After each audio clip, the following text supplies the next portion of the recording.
আসসালামু আলাইকুম ওয়া রাহমাতুল্লাহি ওয়া বারাকাতুহু। আলহামদুলিল্লাহি ওয়াহদা ওয়াসসালাতু ওয়াসসালামু আলা মান লা নাবিয়্যা বা'দা। সম্মানিত দর্শক শ্রোতা, আজকে আমরা আপনাদের সম্মুখে সহিহুল বুখারীর ৮২ নম্বর হাদিসের সরল অনুবাদ নিয়ে উপস্থিত হয়েছি।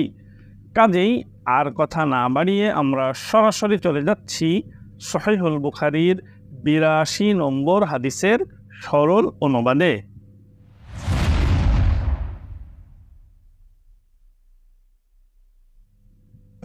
সহিহুল বুখারী পর্ব ৩ অধ্যায় ২২ হাদিস নম্বর ৮২।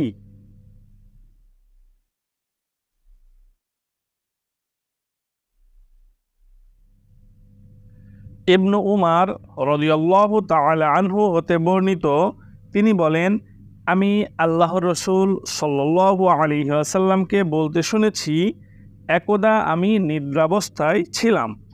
তখন স্বপ্নে আমার নিকট এক পেয়ালা দুধ নিয়ে আসা হলো। আমি তা পান করলাম।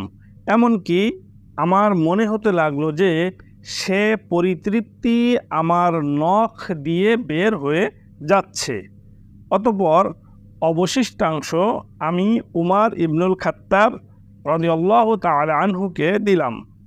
সাহাবীগণ বললেন, হে আল্লাহর রাসূল সাল্লাল্লাহু আলাইহি ওয়াসাল্লাম, আপনি এ স্বপ্নের কি ব্যাখ্যা করেন?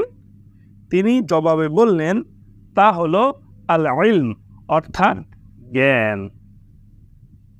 সম্মানিত দর্শক মণ্ডলী, আজকে আমরা আপনাদের সম্মুখে সহিহুল বুখারীর ৮২ নম্বর হাদিসের সরল অনুবাদ উপস্থাপন করলাম। পরবর্তী হাদিসের সরল অনুবাদ নিয়ে যথাসময়ে আপনাদের সম্মুখে উপস্থিত হব ইনশাআল্লাহ। আমাদের আজকের এই ভিডিওটি যদি আপনাদের নিকট ভালো লেগে থাকে এবং আপনারা যদি মনে করেন এই ভিডিওটি অন্যদের উপকারে আসবে, তাহলে শেয়ার করার মাধ্যমে তাদেরকে দেখার সুযোগ করে দিন।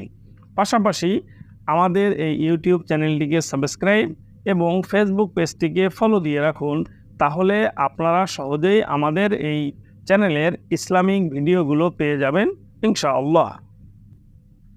প্রিয় মুসলিম ভাই এবং বোন, ইসলাম প্রচারের স্বার্থে আমাদের পাশে থাকার বিনীত অনুরোধ জানিয়ে আজকের মতো সহিহুল বুখারীর সরল অনুবাদের ভিডিও এখানেই শেষ করছি। সুবহানাকাল্লাহুম্মা ওয়া বিহামদিকা আশহাদু আল্লা ইলাহা ইল্লা আনতা আস্তাগফিরুকা ওয়া আতুবু ইলাইক। আসসালামু আলাইকুম ওয়া রাহমাতুল্লাহি ওয়া বারাকাতুহু।